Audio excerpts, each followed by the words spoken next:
You want to hold up? What did he say? Hi, everybody. We are so excited for episode 5 of The Next Great Read.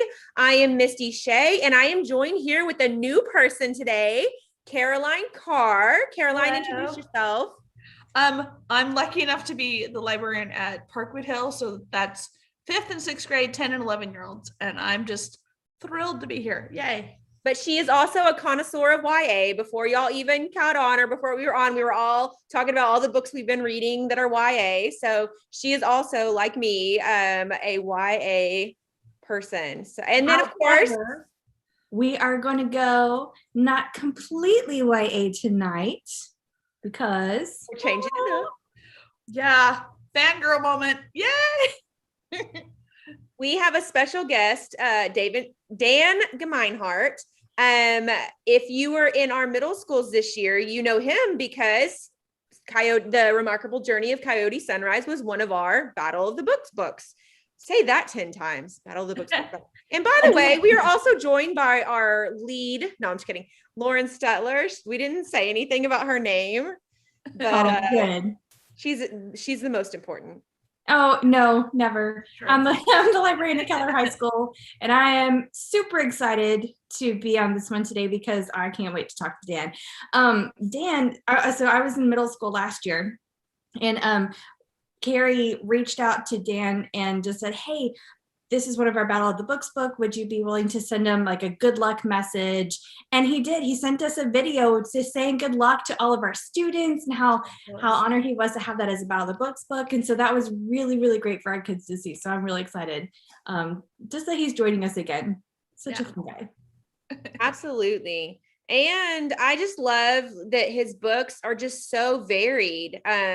And I respect the authors that get in a genre they're amazing with, and they just run with it. But I feel like he just has such a great grasp on writer's craft, and that each one of his stories, it's its own life. And I respect that. So it's really awesome. So even though they are middle grade novels, like even though I say I'm mostly YA, I really enjoyed his books. And these are definitely appear in all of our libraries, down from, maybe upper elementary, maybe, I'm not sure, into intermediate, middle, and high school for sure. Yeah.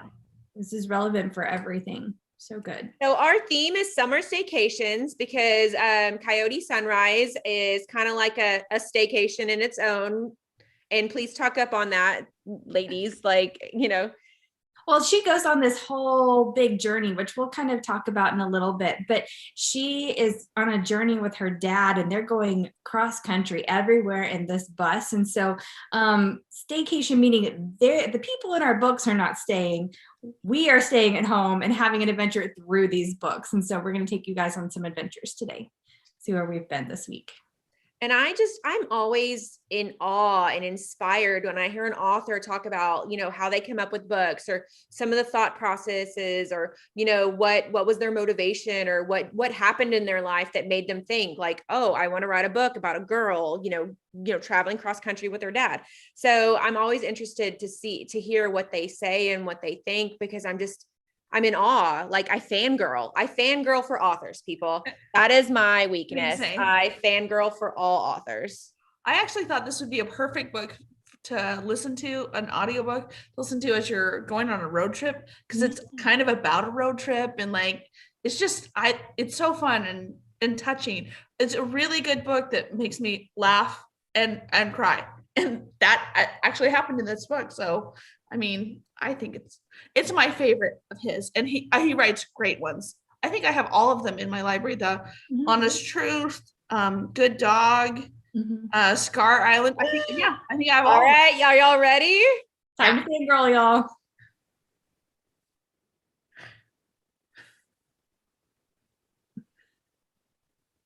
Time to fangirl. There he is. Oh my God.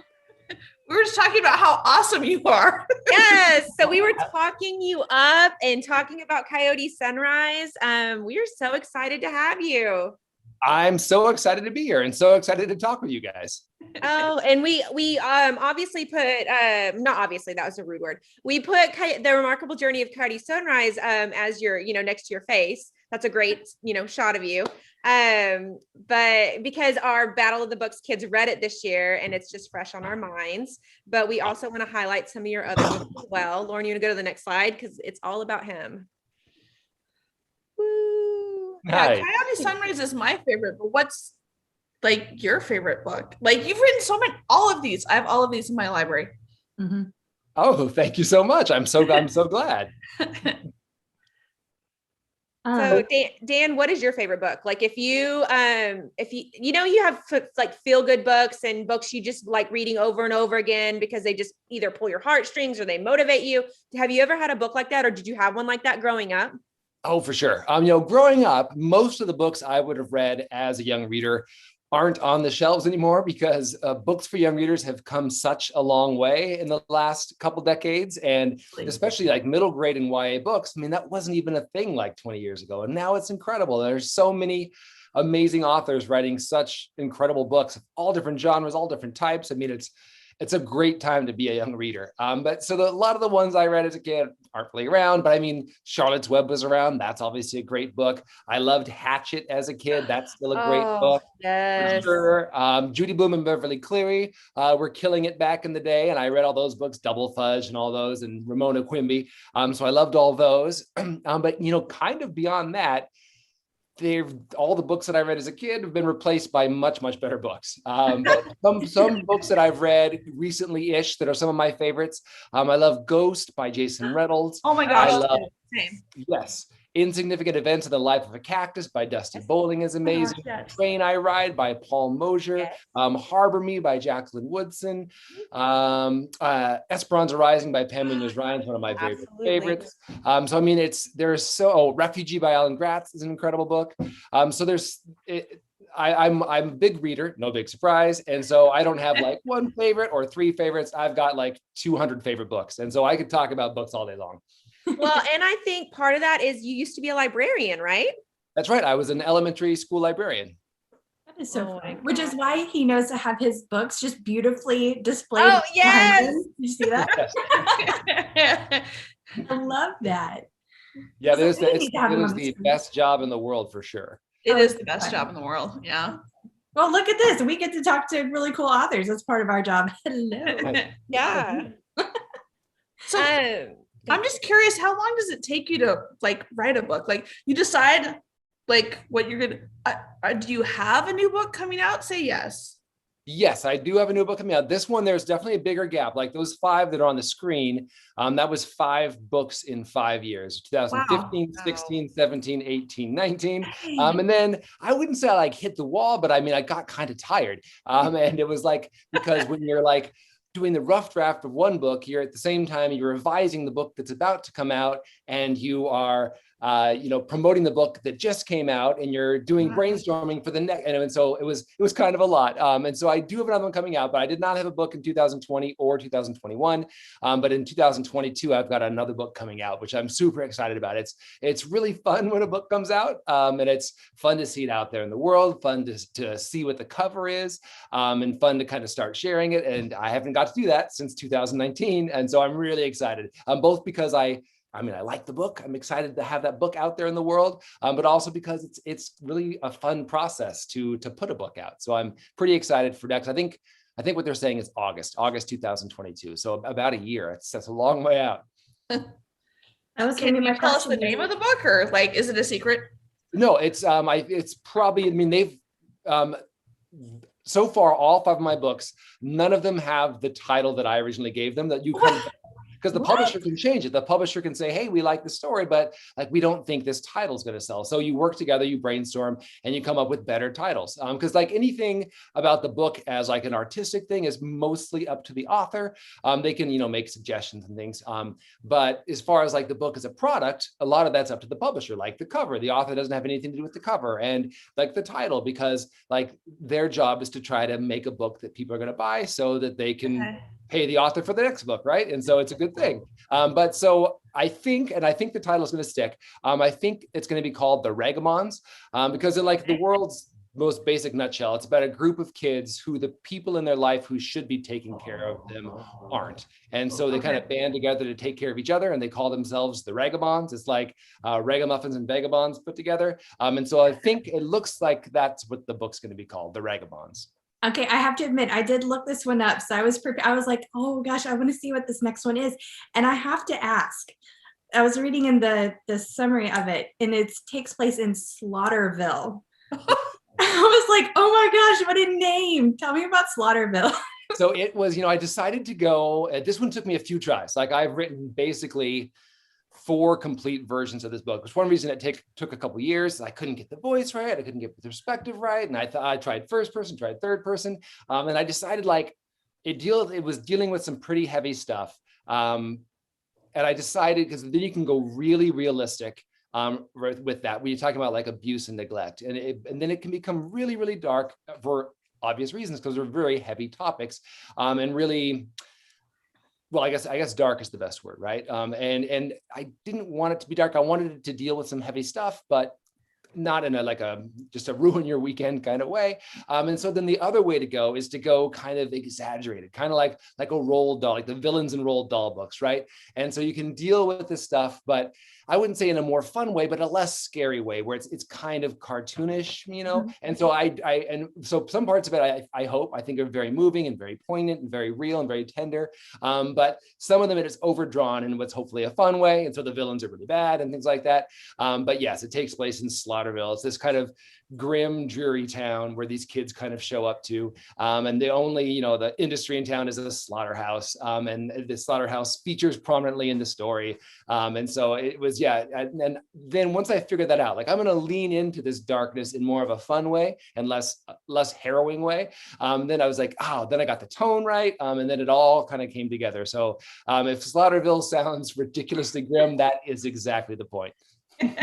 I love it. I feel like you're very good at that, like leaning into the the remarkable journey of Coyote Sunrise is kind of really about grief, but like it made me laugh out loud, like for real. And it was a fun book, but also a serious book at the same time. And I think you got the perfect balance of that. I cannot recommend that book enough. It's so good. Oh, thank you so much. Yeah, the slaughterhouse bit, like it was intriguing to me, just the same thing as I was thinking as I'm looking at the cover of Coyote Sunrise, and I'm like, okay, what drew me in was the school bus. Like that was the thing that drew me in there. I was like, why a school bus? I mean, I get it for the story, but I'm like, I would not have thought of that, a school bus. Like that's just so much fun. Oh, I didn't know you didn't get to pick your covers. Oh my gosh. Right. And so it's kind of a scary or an exciting time when because like the book company, the publisher, assigns your book to an artist, and the artist reads the book, hopefully, and then designs the cover. And at some point you get an email from your editor saying cover, and then you open it up and you hope that you like it. And it doesn't, well, unless you're, I guess, J.K. Rowling or something. For most of us, it doesn't matter. If you say, no, it's terrible, I can't stand it, they say, too bad. She didn't tell you how to write the book. You don't get to tell her to design it. Luckily, I love all 5 of my covers. I got so lucky with my wonderful designers. And on Coyote Sunrise, they did give me a little input. Like I got to choose the artist. They sent me some portfolios of like 4 or 5 artists, and I got to choose one who I thought had the best style. So I picked her, but then I had nothing to do with her realization of it. Like I think she just knocked it out of the park. And I had nothing to do with that. I feel very, very lucky that she just gave that book, I think, the perfect cover. Absolutely. Yeah, it draws you in. I like it. Okay, with this said though, I have to ask if we can know, what were the original titles of the book? Yes. So my original title for Coyote Sunrise was just Coyote. And I thought that, that's her name. It's unique. It's kind of fun. And even the early mock-ups of the cover with that picture just said Coyote. But then my editor said, like, we keep going over it with like, I don't know what group PR, I don't know who. And they thought it was confusing. It was unclear. Is it about an animal? Because it's not clear that that's her name, right? If you just see the word Coyote on the cover. And so then we tried a bunch of different things, some long, some short, and some that had like nothing to do with her name, like the journey to yesterday, think kind of thematic ideas, and none of us liked any of those. But then I thought, well, I really liked her name being in there because it kind of tells a lot about her and her life, that's her name. And it's hopefully kind of interesting. So I thought, well, if I give her a last name, then it's pretty obvious that Coyote's her first name. But then I thought again, like they pick new names, so it's not going to be Smith. It's going to be some name they chose. And so then and so originally in the rough draft, she didn't have any last name. No last name was mentioned at all. And so I had to go back and put that in to make the title make sense. But yeah, I mean, it's an interesting process to try to come up with a title that is hopefully compelling and kind of interesting and not too bland, but not too weird that it's distracting, and it makes everybody happy, you happy, the publisher happy. And that was a little long. The Remarkable Journey of Coyote Sunrise is a bit of a mouthful, but I think it does do a pretty good job of kind of hitting the tone of that book. For sure. It flows though. Like I've never felt like it was daunting to say it. So I like it. I'm sad it's not just Coyote though, because I do like that. I'm like a Beyonce or Prince kind of person. I like that one namer, but I get it. And I'm actually on a reader advisory thing where I get to they'll give me a book synopsis and they're like, which title do you like? And they'll give me like 6 options and I get to choose and I have to kind of go and explain why. So sorry, Dan, but that was not one of them. I swear. Nice. That is fun though. Very neat. Okay, so I have to tell you, I have read them all, and I think my favorite's The Honest Truth. I can't tell you how many times I've read that. I do love The Honest Truth too. Yeah.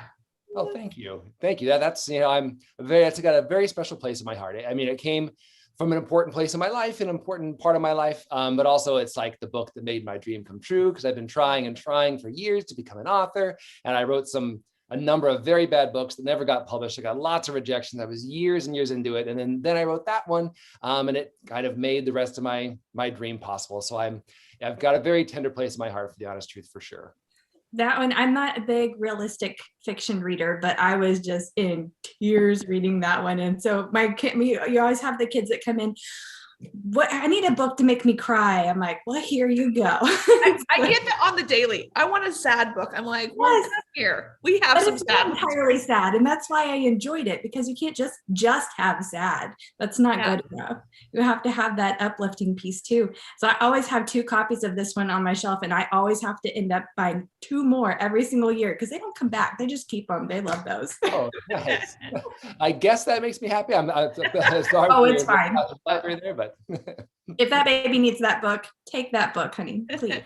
So Dan, do you have a favorite book that's yours? Like, is there one? I know you just said The Honest Truth has a very special place in your heart, but do you love one of them? Like, did you love the journey more on one of them, or you love one of them more than all the others? Or are they kind of like your children and you have to say you like them equally? Because with my 2 boys, they ask me, they have a 4-year age difference. So I actually get asked pretty frequently, Mom, who do you love more? And I was like, the dog. No, I'm just kidding. I don't have that. But is it like that with your books?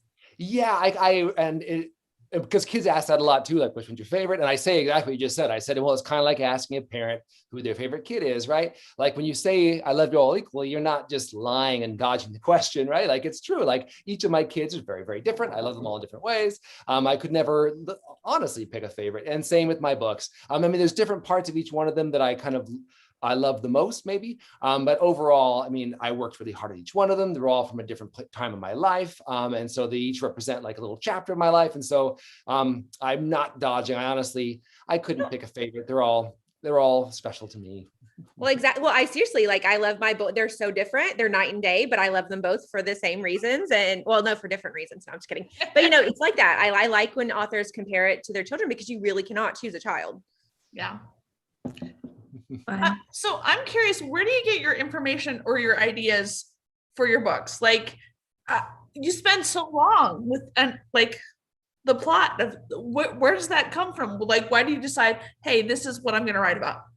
Well, as far as like inspiration or ideas, I mean, those kind of come from all over the place. It can be like a conversation you have, or a song you hear, or a book you read, or a person you meet, or whatever, or a date. A lot of mine just come out of daydreams, like Coyote Sunrise. it all came out of a daydream I had one night, because like the family in that book is basically based on my family. It's a mom and dad and 3 daughters living in a small town in Washington State. It's me and my wife and our 3 daughters living in a small town in Washington State. And like one night I had a horrible daydream. I was home alone with my middle daughter. My wife and the other 2 were out running errands. And I said, like, what would happen to me and her if something happened to them on the way home and they never made it home? How would we survive that? How would we, build a new future after suffering a loss like that, and stay together as a little family? And I thought, well, we couldn't live in this house or this town with all these memories, so we'd have to leave, but there's nowhere else that I know I want to live. So maybe we would wander around for a while.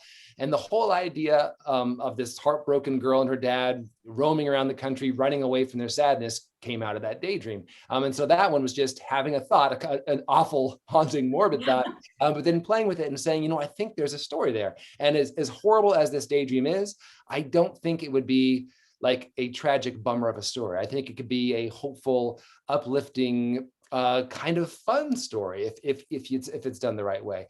So as far as like inspiration ideas, those can come from all over the place, and just giving yourself permission to play with them and to see where they go. And then as far as like detail specifics, like plot points and things like that, that's just, for me, writing is so much trial and error, and my rough drafts are very rough, and I throw away more than I keep. And so sometimes I'll know exactly, I'm going to have the character go this way because I want this to happen. But a lot of times, because I'm not an outliner, I make it up as I go. And so I'll say, well, maybe the character goes this way, and I'll give it a shot. And if I like it, sweet. And if I don't, then I delete that chapter, lose a couple of days work, and I try something else. And so for me, it's a lot of trial and error. And what I feel, whatever I feel works. And sometimes you know why, and sometimes you don't know why. You write a chapter and you say, yay, and you write a chapter and you say, I don't know why, but that doesn't feel right. And so you try something else.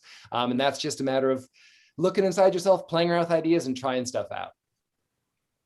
I had never thought about that, a different way that Coyote Sunrise could have turned out, because that could be a very, very dark book, or a horror book, or just the premise is pretty dark. Yeah, honestly. Right. But really, because sometimes kids ask me, like, why are all your books so sad? Why do you write sad books? Because every one of my stories, I'm going into each of them, they all have some real sadness in the plot. But I say, I don't think they are sad books. I think every one of them is an adventure story that has some sadness in it. And pretty much, let me think about it. Yeah, pretty much every single one of them, all of the sadness is in the backstory, right? In Coyote Sunrise, nothing sad happens in that story. Not a single sad thing happens in that story. All the sadness is in the backstory. And there's certainly hopefully some poignant moments as Coyote's dealing with that stuff, as she's trying to grieve and those kinds of things. But the actual events of the actual like present day plot, nothing sad. It's pretty fun. They're on a road trip. And so I would say the same for all of my books. Honest Truth, possible exception, because what that kid is dealing with is present tense. But even then, there's nothing sad happens in the plot. He's dealing with some very sad things, but the plot itself is like kind of an outdoor adventure. And so, yeah, I do love sadness in a story, but I don't think I actually write sad books. I was going to say, I wouldn't categorize you as a sad, your books are hopeful, I think. Very like hopeful and upbeat. I hope so. And they all end on a hopeful, without giving anything away for anyone that might read one that hasn't yet. I would say they all end on a hopeful note. Well, again, Honest Truth is the possible outlier there as well, but it doesn't end on a tragic note. None of them end on a tragic note, and at least 4 of the 5 end on a positive note.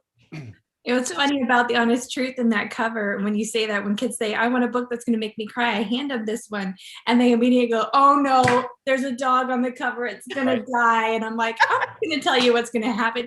Just read it. Just read it. Totally. So, what does your family think of your writing? What's that?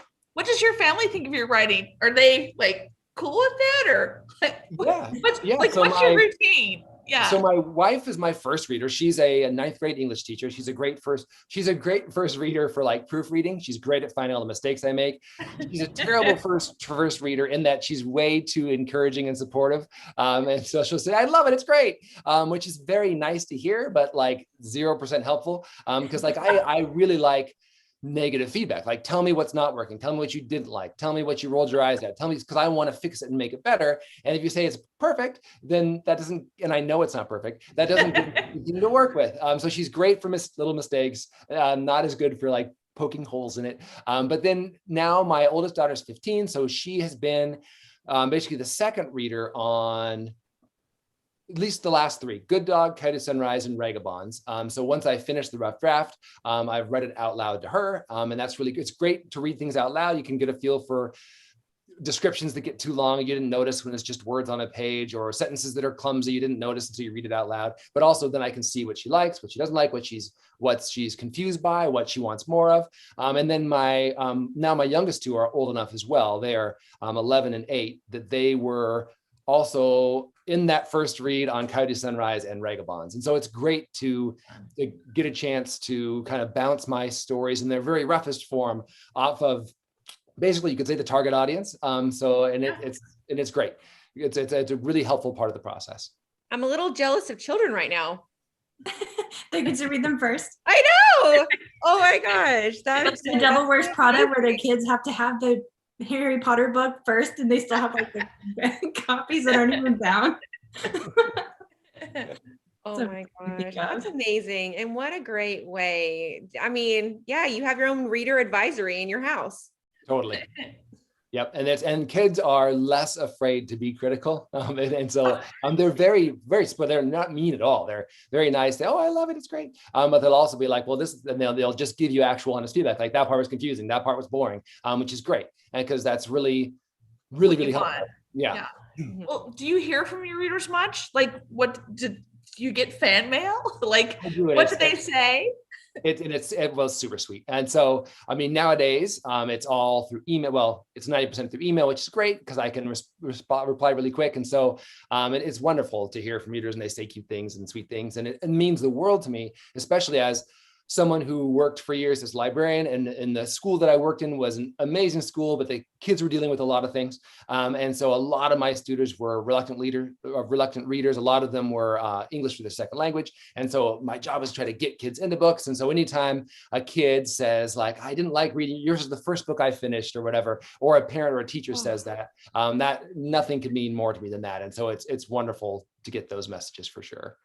Is that the reason you mostly write like the middle grade target audience, is because of your experience in schools or your reluctant readers? Is that what drew you to that? Yeah, what made you choose that? Yeah, for sure. So yeah, I thought that I wanted to be a grown-up writer at the beginning. The first book that I wrote way back just out of college was this adult novel that was atrocious, unreadable, it's garbage. But then I got the job as the elementary librarian, and I had not read books for young readers since I was a young reader. So I started reading all the new stuff. And again, it's so amazing these days. And I was reading Walk Two Moons and all these amazing books, and saying, holy cow, like, these books are amazing. And they deal with all the big same life, heart, soul theme stuff as the adult books, but in a way that I thought was so much more like engaging and relatable. And so I said, this is what I want to write. These books are amazing.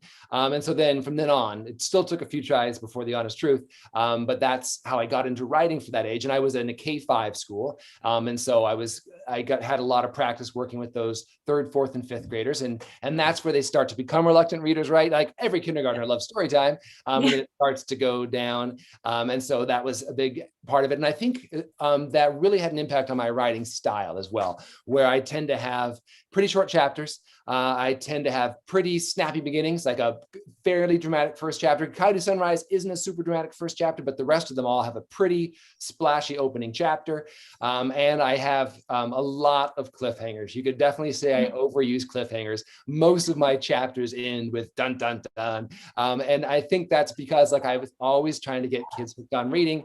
And with the I say any young reader, but especially a reluctant reader, like, you can't waste their time. You can't have a slow start and say, oh no, keep reading, kid. In 6 chapters, it's going to get good. No way. Like, it's got to be hopefully interesting from chapter 1. And it's got to be like a bite-sized chunk. It's got to be like a 10-page chapter, not a 30-page chapter. And it's got to end with a cliffhanger. It doesn't have to, but it's great to end with a cliffhanger chapter so that they want to read the next relatable chunk of text, right? And so I think that definitely consciously and subconsciously impacted my writing style, hopefully for the better. For sure. Oh, so true. Yeah, and I remember, and this is sad, I know you mentioned E.B. White and Charlotte's Web. I'm not going to kid you. I remember the first line from that book. Remember, she says, Papa, where are you going with that axe? Yes. And you remember that and then she's traumatized because her dad's about to go kill a baby pig because he's too small. And so I will remember that for the rest of my life. And I used to teach 4th grade, and we would use that book to tell kids, you have to hook your readers when you're a writer. Right off. So that's a famous first line.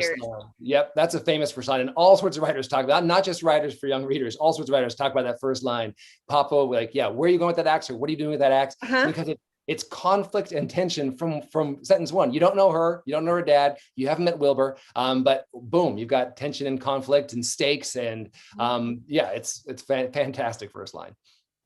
Oh my gosh. So, I mean, like, I love how authors, I'm not saying you have a formula, but it's like, once you do it and you get published and you have the affirmation, you're like, I can do this. I've got this. I'm a real boy. No, I'm kidding. You're not.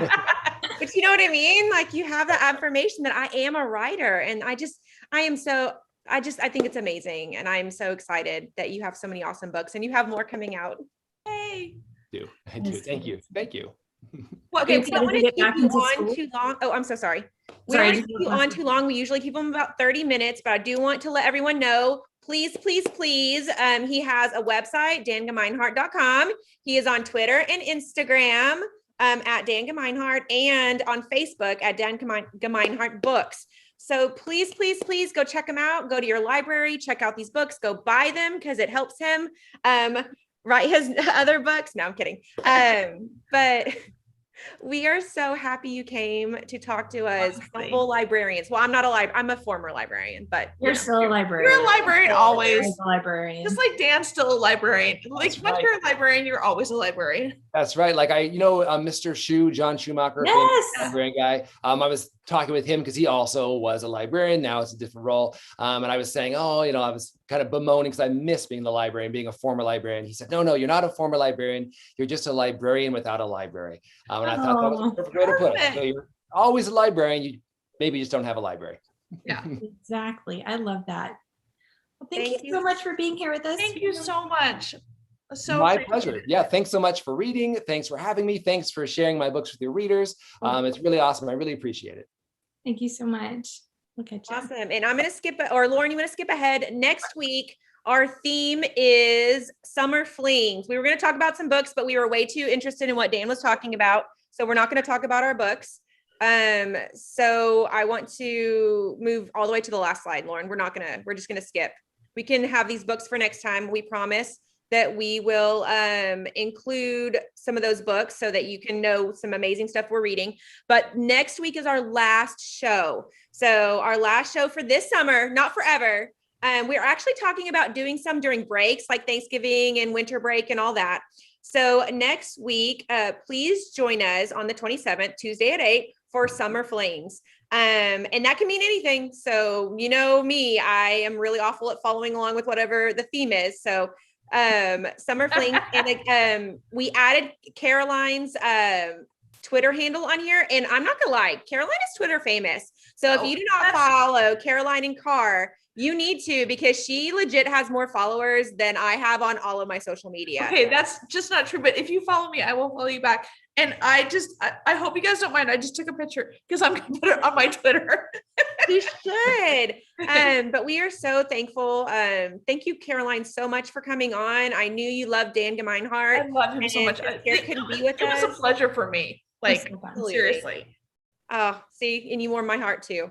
But Carrie should be back next week. If not, Caroline can have her open seat again, or maybe we'll invite another librarian. We have so many amazing ones in Keller ISD that we would love to have on. And even though romance is not my genre, I'm going to try really hard.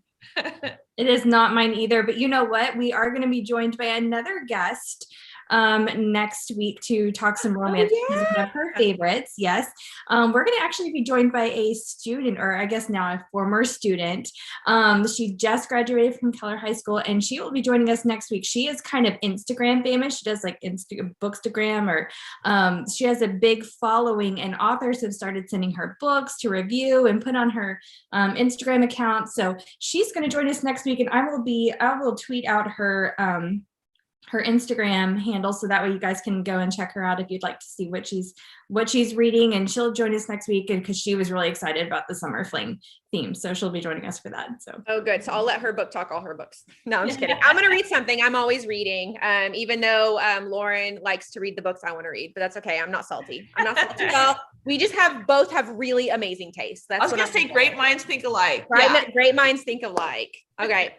All right. So thank you for joining us. Any last words, Caroline, Lauren? I really wanted to talk about my books. Next time. Let's throw them in. Hey, let's make one big book bento over all of our books. It'll be like a book smash. Ooh, that's kind of fun. I love that. Go into summer fling, that's for sure. No, it'll be like, and because we couldn't talk last week. Bam. Yeah, we could do that. It'd be fun. We could do that. We could do a special one, and we'll record it and just put it out. I like it. I just used my eyebrows. Thank you again for inviting me. Bye, guys. Oh, thank you for being on. See you later. Good night.